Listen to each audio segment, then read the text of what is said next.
Hey everybody, welcome. Another fun edition of Deborah Kobylt Live. Thank you, Tony, for playing Adam's new song. I love Adam Levine, friend of mine, and thank you so much for doing that. And we've got a fun show for you today. We've got in studio with us author of Rusty and the Circus of Doubt, G. Russel Reynolds. I love this little book. Thank you. When you presented it to me at dinner, I went home and read it. I've read it a couple of times, and I love the theme behind it. I love where you're going with this, and thank you for joining us. Oh, absolute pleasure. Thank you. What does the G stand for? G stands for George. That's my first name. I was named after my father and his father before him, but I've always gone by Russell. You don't want to be a George. I love the name George. It's cool. It's very old school. It is cool, but I've been working with Russell. You don't want to be a George. You want to be Russell. Yeah. Okay, so G. Russell Reynolds. I love this book. We're going to get into this because we've got kind of an interesting show with you. I mean, you do quite a lot of things. You do some public speaking. You do coaching, but it's all coaching sort of from the inside out, coaching of the soul, if you will. You're an author. You're a traveler. I know your girlfriend quite well. She's a friend of mine, Tammy McCann. Love her. She runs this entire studio here at Sunset Gower. She's a smart lady. She's incredible. But when we went to dinner the other night, we had a great time over at Craig's. That was a crazy night, right? Can I just tell that story? Yeah, please. Okay. So you can see how popular I really am. Not. It happened to be an evening that I was asked to dinner by two sets of friends, and I always get my stuff confused, my dates, my times, my whatever. And both of them wanted to go to Craig's same night and the same time. So thank God I was honest about it. And I called Tammy because we made the plans second. And I said, I already made plans with friends of mine, and they're very close friends, and we're going to Craig's. She goes, I'm going there too. So always be honest. Because could you imagine if I said, oh, I have a headache, I'm going to the doctor, and there I just showed up at Craig's? Yeah. Isn't that something about always being just honest? So we ended up just having one big fun night at two different tables, right? We did, side by side. Side by side. And we kind of did a Chinese fire drill at one point and just switched up. Well, he was nice enough to actually set us up that way so that we were, right? I mean, he was trying to finagle the tables, throw some people off their table so we could all be together. But that was a fun night. It was. And that was the night that you presented me with your book. And I thought, I've got to have you on because you're a special guy, and so is Tammy. Thank you so much. But as we got to talking more, you told me a little bit about your background and about your mom. And Mom, Deanne Simone, is on the phone because I was completely freaked out and so amazed that Deanne is your mom. Deanne, are you there? I'm here. Yes. I got to tell you a little bit about Deanne, just a little bit, and then you can do the rest. Yeah, Deanna is my personal hero, I'll tell you that much. Deanna. Okay, did I say it wrong? You just missed the but Deanne. Okay, Deanna. Sorry about that. She's the originator and co-creator of the Amber Alert. That to me is huge and monumental. And without Mom and all the good people in the world who've helped get Amber Alert out there in the world, we may have had 881 less kids found. And that's in the U.S. alone. It's now international. So why don't you take it away a little bit and tell me a little bit about Mom, because Mom can then tell a little bit about how she got into doing the whole Amber Alert. Well, I can tell you this, that as she's probably about to tell you, Mom has a stubborn streak that doesn't quit. Love her. Yeah, reminds you of you?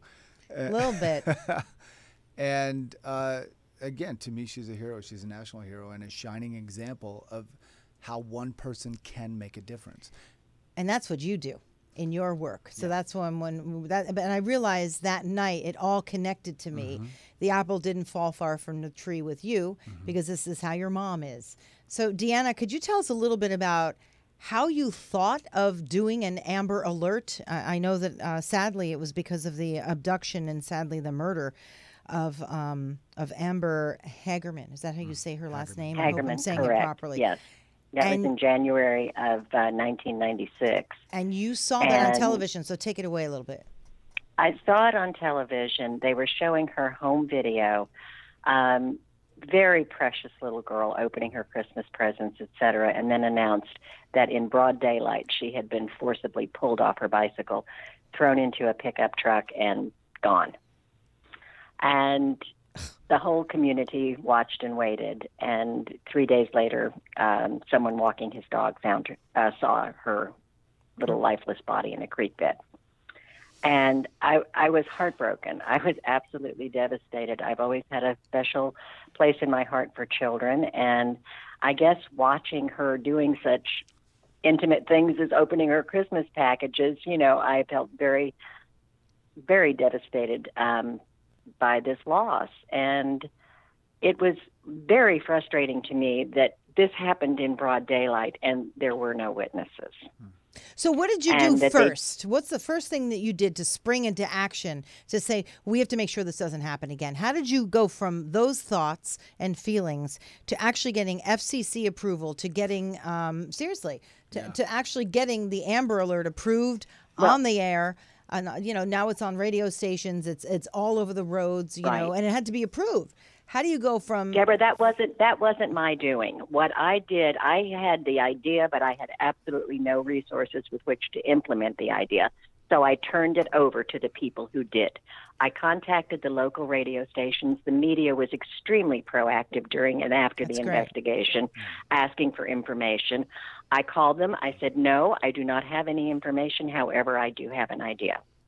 And they were incredibly positive. A few of the key area radio station managers really took hold of the idea, and they turned the idea into a reality. But it took a village, It took someone like you. It did take a village, absolutely, and it still does. Hang on, Russell. You got two ladies talking here. I know, right? This is going to be hard for me to get a word in edgewise. Mom, hang on. And I'm like, wait a minute. Go ahead. Well, if I can interject, that's the first place where she's a shining example, because so many people go, I don't know what to do. I don't have any resources, and that shuts them down. They stop. Where she said, if I have this inspiration, there's got to be a way to fulfill it. And if most people would just follow that and believe that it is possible, believe that they are enough, then this world would be a different place. So, kudos to you, Mom. I can say it for decades more. We have a picture of you with then President, it was George Bush II, correct? Mm-hmm. You were invited to the White House for what? The signing of making the Amber Alert law in all 50 states. Okay. That's a big deal. It was deal. Added to the National Child Protection Act. Right. And again, because of the idea and because you stayed with it with the television station. And again, it was more than an idea. Can you walk me through a little bit of how you helped to see it through to the point where you ended up getting invited by the President of the United States to sign this into Deborah, law? actually quite the opposite happened. I was asked by the station manager I originally contacted to put the idea into writing so that she could present it to the other area managers. And after I did that, and she did present it, and they went to work on it, due to a change in personnel at that radio station, the original letter was lost. And I was completely anonymous and out of the loop for the next 6 years. But you still did something extraordinary. And that was okay with you, too, wasn't it? It was okay. That was perfectly okay with me. To me, I'm quoting myself here, but to me, that was God's way of reminding me that this idea does not belong to me. It belongs to the children of this country and now 22 other countries worldwide. So I was fine with that. And then shortly before it was signed into law for all 50 states, one of our popular Fort Worth columnists ran a front page article saying if we only knew who she was.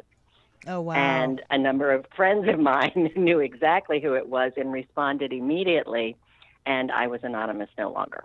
Wow. And now you're about to do a TED Talks, is that correct? I am at the TEDx Wilmington second annual Women's Conference, November 2nd. That's a big I'm deal. I'm very excited and looking forward to that. And you're going to be talking about just this, right? How one person can make a difference, precisely. That really matters. Precisely. And especially with social media out there and with people doing speaking engagements like yourself, just one little thing a day or one little thing a week, one a month does make a difference. I'm really on this kick to try and do something, and it can be small. I like to say to people, forget about it being big. Just make it small, something really small, because that little small one will lead to the next small one with somebody else. So, but you didn't do something small, Deanna. You did something pretty big. So kudos to you, and thank you so much for being on. I just wanted to introduce you as part of our Russell segment, so I appreciate you being on. Anything you want to say to Mom or about Mom before I let her go? I love you. I'm so proud of you. You're absolutely amazing and an example for me, but you already know all those things. Gosh, were you always like this with your mom? I always say, God, I have no. 3 sons, and it's like half the time it's like, Mom, and I don't get this. I don't get this at home. What did you do? One of the reasons she's an inspiration is she suffered through and survived my horrible years.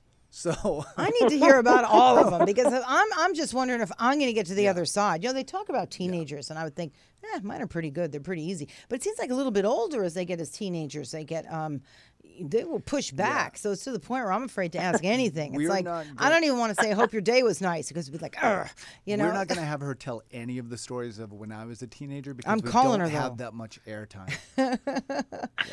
Well, you did quite enough. Do you want her to stay on with us and she can totally interject open a to little bit? What do you think? Totally open to that. Okay. Because if you did something really bad, she can correct it. No heckling, Mom. All right, you want to stay on with our segment I'll with try. Russell? Okay. I'll try.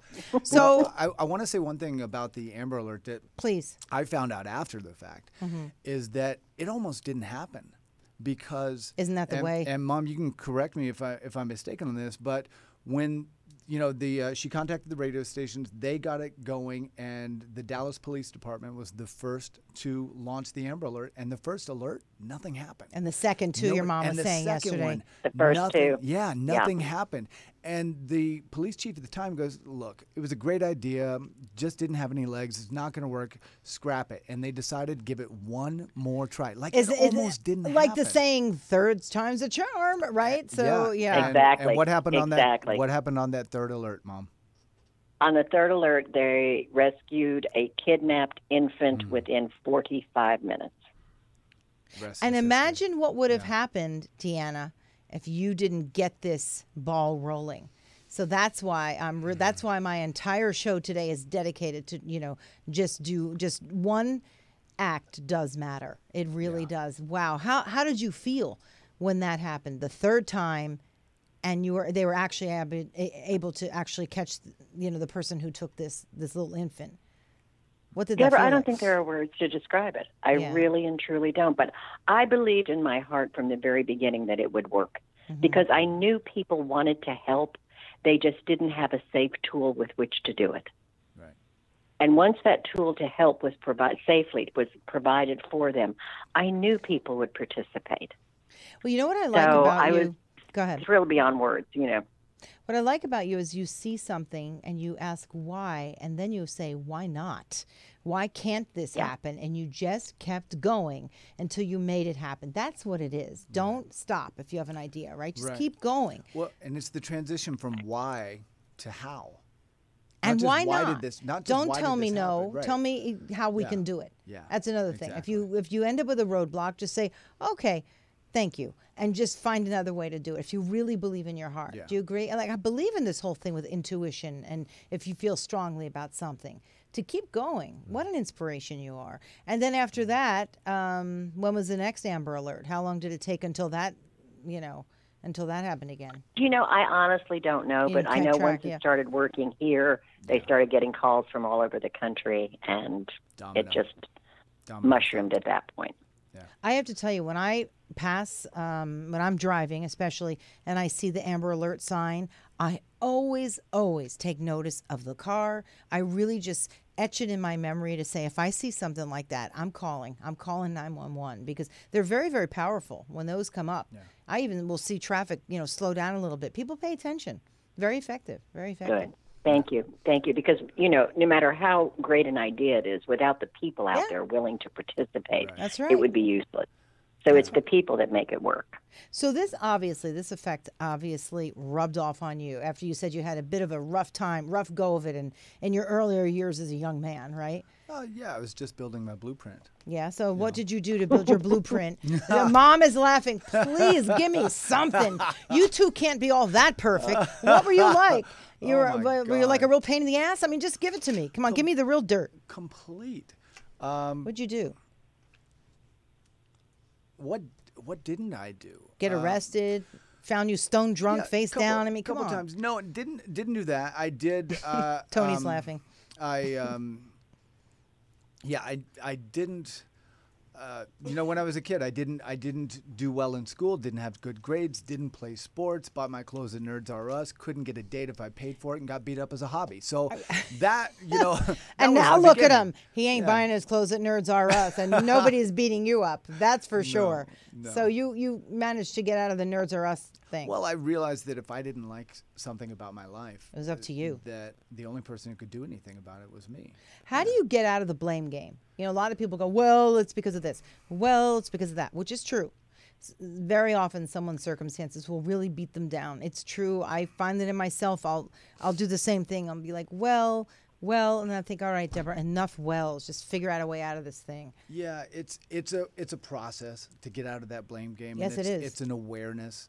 And the awareness is that as long as you're blaming, you are powerless. You're a victim. Like, How do you get out? See, that's the thing. I think a lot of people stay right there. They're super stuck right there, and they can't get out of the blaming. So what do you do to move it forward? well, To make that change. While I'm certainly no fan of Dr. Phil, I got to quote him and say, how's that working for you? And that's what most people just go, look, the more you keep blaming That's a good everyone and everything outside of yourself, the more you're staying right where you are. The more you're giving your power away to somebody else. Where if I go, okay, yes, they did that, this happened, but the only person who has the power to change it is me. We have choice in any given moment. I ask people sometimes, I said, what time is it right now? And they'll look at their watch. I go, no, I already answered the question. It's right now. It's always That's a good right one. now. That's the only time that exists. And You're it's the not only getting time it where back. you have power. I do think you have to grow in years a little bit to realize that, Yeah. You just do. Yeah. I mean, if you're 15, I just had a prior guest on another show that I taped just before you, and he's 15, and he's well beyond his years. But he's 15, you know what I mean? And I looked at him and I said, gosh, you have so much life ahead of you. Yeah. You have to live a little bit, grow a little bit, make a lot of mistakes Yeah. until you get to the point like where you are. And this book, It why took did you that write time. Rusty and the Circus of Doubt? I love Rusty. He's adorable. He's a little like your mom, though. Rusty doesn't give up.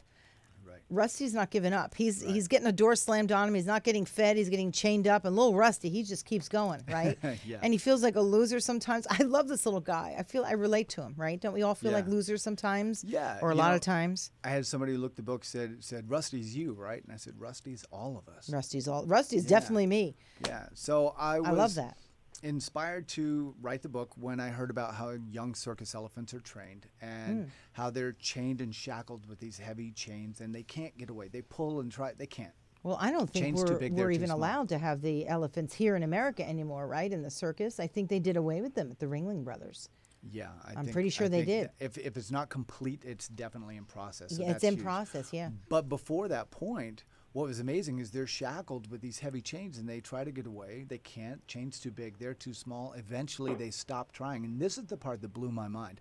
From that moment forward, even as full-grown adult elephants, they're held in place with this tiny, thin rope attached to a little wooden stake. And Now, they stop trying. They could snap it in half and rip the whole circus tent down, but they don't because they don't believe they can. And I went, wow.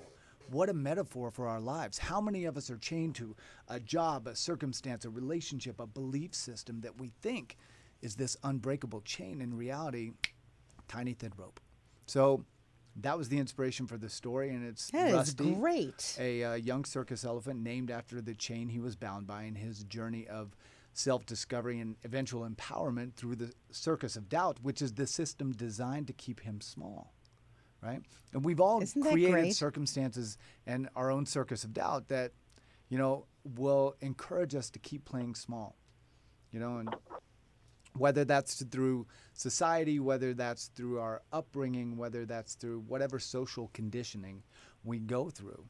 The biggest false core belief I think most of us have suffered from or still suffer from at some point is that we're not enough. That we're not good enough, we're not smart enough, we're not pretty enough, we're not young enough. Where does whatever that it come may be. from? Even if you're told in life from your mom or dad that, you're just wonderful, you're this, given some confidence. But on the inside, a lot of times people don't feel that way. They just don't. I guess it's because maybe they feel like they're not accomplishing something on their own. What is it that people have so much doubt?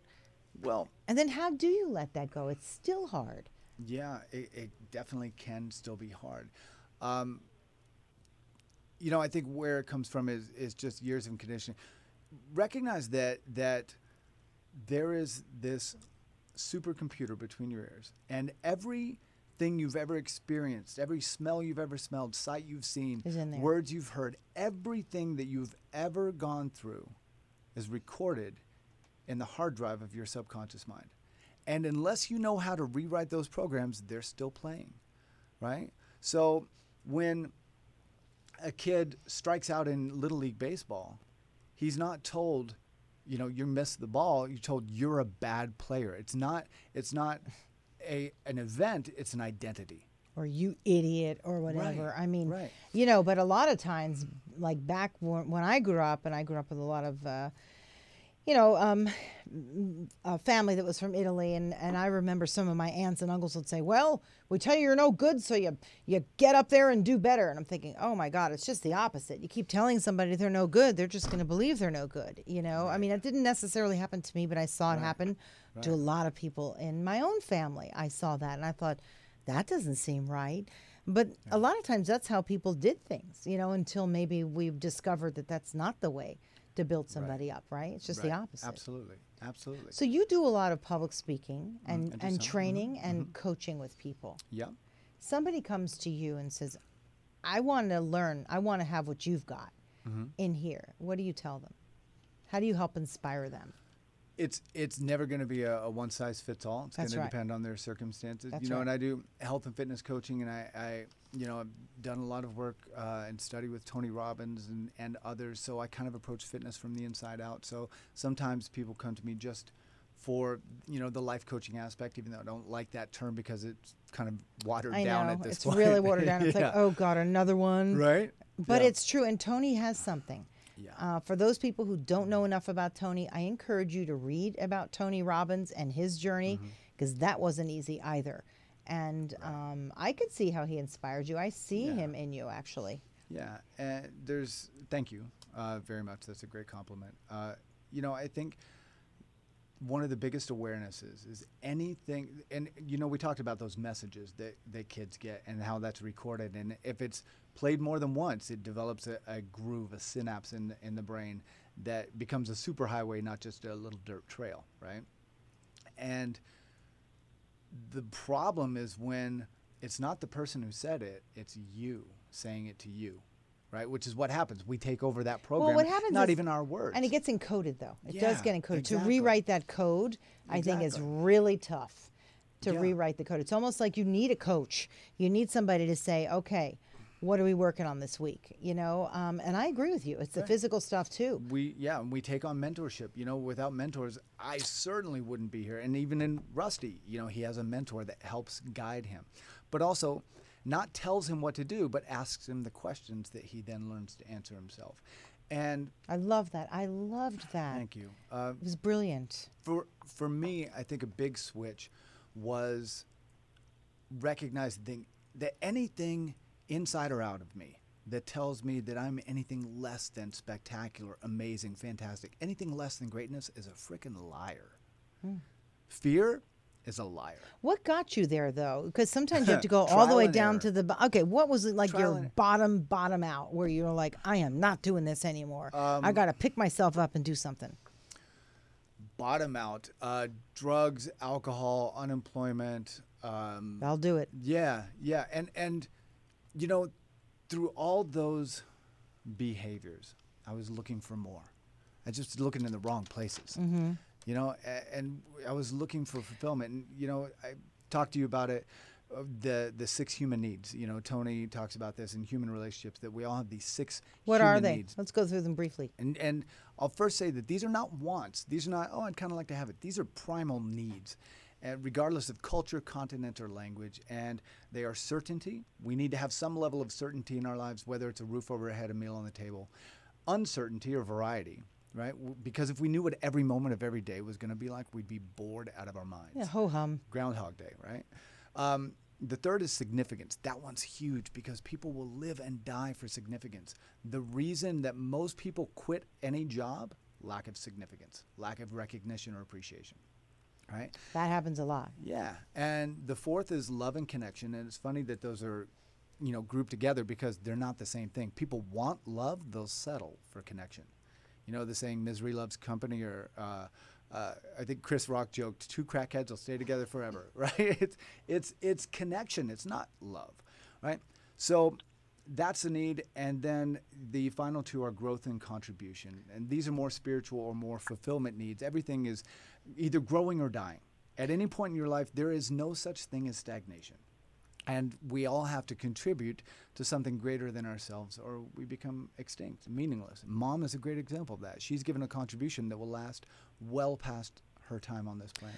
You said connection, though. I think we live in a world, at least here in America and certain parts of America, where it's sometimes tough to connect because you have people on the run, on the go, trying to make a living and trying to make more of a living, and that somehow drives it and then you somehow get lost. Absolutely. And you really lose track. Even though I said people want love, they'll settle for connection. Don't discount connection because of that, because it is still a need. It really we is. We need to have connection, and we're so disconnected in this society. I think so. At this time, with all the social media and the technology and everything else. But drugs and alcohol, for a lot of people, that's what that is. It's a seeking of connection. Look, I am not. I will hardly even take an Advil. Okay. Yeah, me too now. No, and I believe that you go for a walk, physical activity. Clearly, you live that. I mean, you're in good shape. You're a man. You could see who works out, and that's probably more for your mind than anything. It's absolutely everything. Yeah, body, mind, and spirit, and that's the thing. That's kind of cliche, but it is so for a reason. You cannot separate them. If one is suffering, all is suffering. So yeah. So how are you packaging yourself, if you will? You have a website, right? And people can go to your website. But can they get the book there? How do people get the book? The book is available on Amazon right now. I've got to actually check if this would be fun to have a reading at some of the local bookstores. There's some of them that would love to have this. A couple of schools that have asked me to do a reading. Yeah, it is available on Amazon right now. Rusty and the Circus of Doubt, and I've got to make sure that I've got the updated link on my website, which I didn't think of until you just said that. Thank you. But we had a little publishing snafu. The first publisher that went to develop the book turned out to not be anything that he said he was or do anything. And the savior, a woman named Joyce Foy, a Vegas publisher is her company, and you can find that on the book. She is a godsend, and she took this project as her own and took it under her arm and championed this this the illustrations are even great. I love Sherry this book. Molitor, Are there others? Because you could really do a whole series. You could do a whole series on Rusty. Funny that you say that, because you'll see on the back of the book, and this was his family? Joyce's doing that.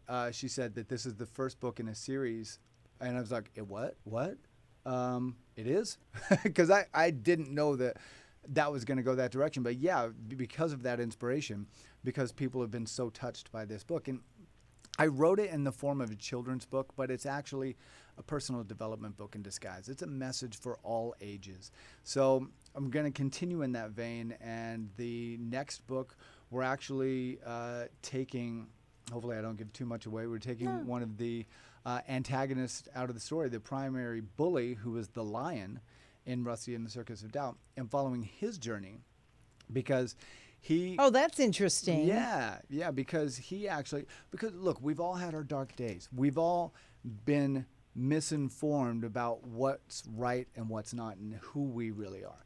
So Lion actually, in the second book, which is called Heart of a Lion, actually gets to Africa, where he meets a real pride of lions, and they're like, no, bullying is not what it's about. No, being so egocentric and making it all about you is not what it's about. It's about serving something greater than yourself. It's about being part of a pride. It's about showing up as a real man or real lion with integrity, honor, and these other qualities. So we're gonna take that one as the next journey. And you don't have to be a religious person to follow this kind of a guideline at all. It's just about being decent and about being human. I mean, look what's going on in our country right now with what happened in Texas and sadly the Caribbean, and now looks like Florida's going to get hit hard.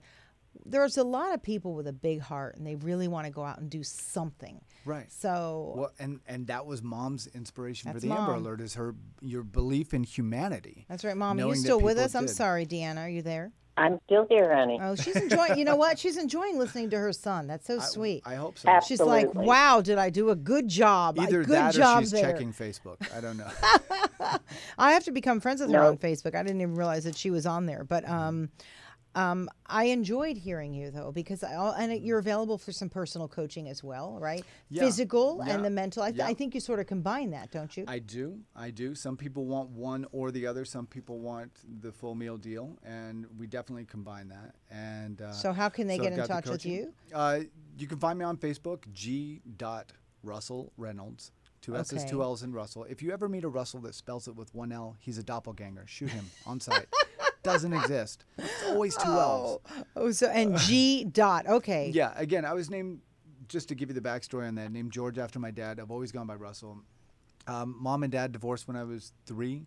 I had a fractured relationship with him for a lot of years, but when That'll he hurt. was diagnosed with terminal cancer, I put the G back in front of my name to honor him and facilitate healing between us before he passed, which it did. So I'm grateful. I didn't just switch to George because after more than 20 years, we'll just say that, people would have been like, who, what? So it's always a conversation starter. Sometimes people go, do I just call you G? I'm like, yeah, just go with G Money. G. No, Russell is fine. No, but I like that you're honest about what a lot of that you've been through. I mean, you've had many jobs. You've been a bouncer. You've been an oil and gas broker. You've been drunk. You've lost. Well, you said you drank a lot. You know, you drank a lot. You it was a brief period, but yeah, went that from was job my- to job. But you have to do that to rise above and get to somewhere else where you can help Yeah. somebody else. If you don't hit bottom, how can you really help anybody? You don't really haven't lived enough Right. life. Right. Yeah. I feel like I can agree help a with whole you. country. I mean, anyway, I appreciate you being here, and I love my this book. pleasure. For Thank anyone you. who wants to get it, Rusty and the Circus of Doubt. It's terrific, and you're going to work on writing some more of these. Right. Yeah. And then we've got entrepreneurial endeavors as well. Like That's right. You're a we're big work- traveler. Yeah, and working on a new technology release that is pretty exciting. Do we have a second? Can you tell us about that, Tony? Okay. I can't tell you too much about it because it's not released to the Why public does this yet. always happen? People come on and But- go, I have this great thing happening. I'm like, what is it? And they go, I can't tell you It's- right now. I'm like, come on. At least give me a cut of it or something. It's so right I'm now, just kidding. I'm just telling you this technology is going to be an absolute game changer, not only in travel and technology, but also in transactions. And You just it's blink the and you show equivalent- up somewhere? It's I the mean, what do you- equivalent of getting in on Apple before the release of the iPhone. Again, I Oh. can't say too much about it here because it's not released to the public yet. But I'm following you to your car. I mean, yeah. Imagine. I think I know a little bit about it actually, and it's travel related. You know a little bit about it, but just the technology side of it. What we've developed is the highest form of security for your personal and financial information. Imagine having James Bond in your pocket. I'll take James Bond in my pocket anytime. But yeah, not quite the way I meant it, but go with that. I had to. So It's- no, I understand what you're saying. Yeah, in other words, it's pretty cool technology. Again, I can't say much about it here, but if anybody wants to know about it, they can contact me on Facebook or on my website, and I'm happy to speak one-on-one. And you're also involved with traveling, and you do. sort of have a bit of a partnership in this, right? Mm-hmm. I mean, you do a tremendous amount of travel. Through whom? Who do you do this Yeah. with?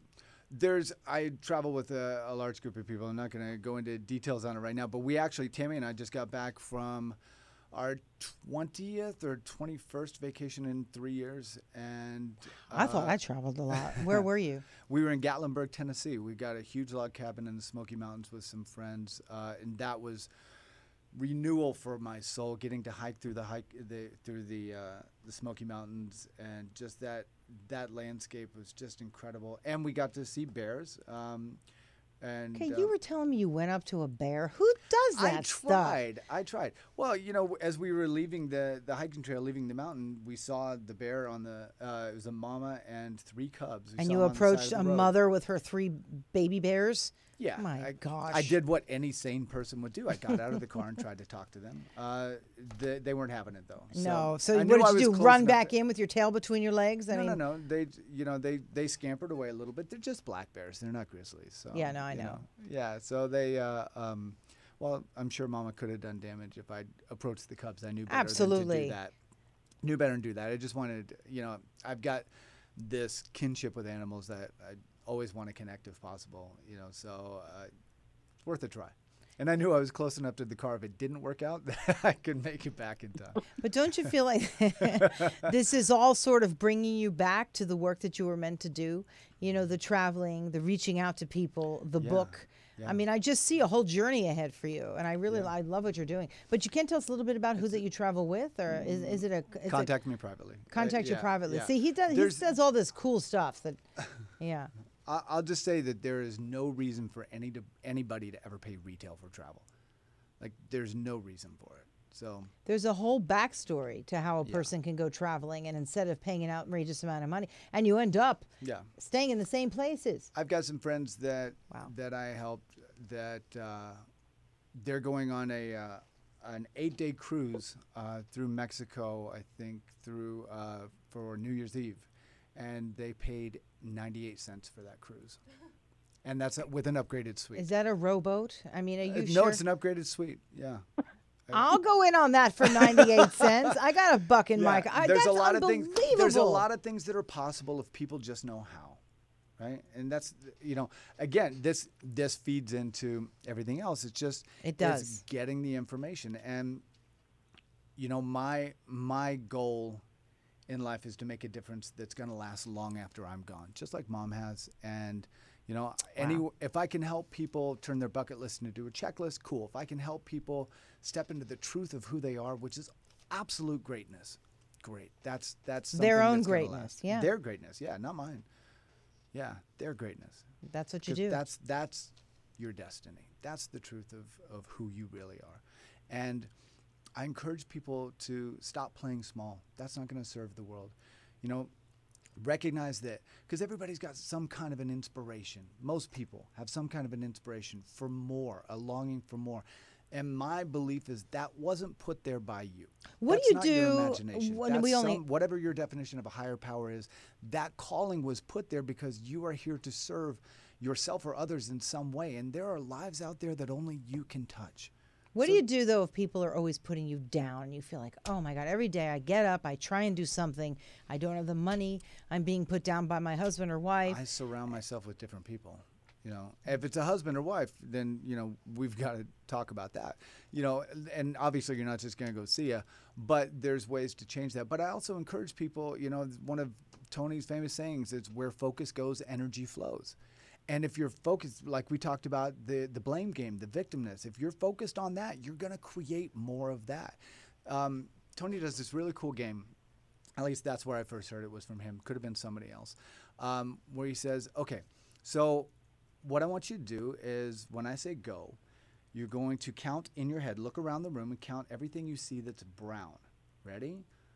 Go. Look for brown, look for brown, look for brown, look for brown, look for brown, look for brown. Okay, close your eyes. Now tell me how many things you saw that were red. Am I supposed to answer this? Yeah, if you can. You have no idea. 3. Look around. Look for red. Look for red. Look for red. Look for red. Is there more than 3? Absolutely. Did they magically appear while your eyes were closed? No, they were there the whole time. Why didn't you see them? Because you weren't focused on them. You were focused on the brown. Right? Which, it's like your mom. She was out there and she stayed focused on something else. She saw something. Yeah, not just on the tragedy, but on the possibility of doing something about it. Wow, you're an amazing man. Russel Reynolds is how you guys can get in touch with him. Yeah, and again, GRussellReynolds.com, or you can find me on Facebook. On Facebook, and Rusty and the Circus of Doubt. This I love. I swear I'm just going to keep pushing this to everyone I know because I think it's terrific. I really appreciate you coming in studio today. My pleasure. I enjoyed having you. I enjoyed being here. And Mom, Deanna Simone, you're incredible. Yes. If people want to get in touch with you, how can we do that, Deanna? I'm on Facebook also. You are, okay. So, and that's D-I-A-N-A. It's spelled Diana, but it's pronounced Deanna. It is spelled Diana, Simone. but pronounced Deanna. This is what happens when you have an Argentine father. Simone, S-I-M-O-N-E. Thank you for all your good work. I appreciate it. Thank you for being here and coming on our show on Deborah Kobylt Live. And we'll see you guys again next week. Bye-bye. Thank you so much, Deborah. Bye-bye. It has been a pleasure. Bye-bye. Bye.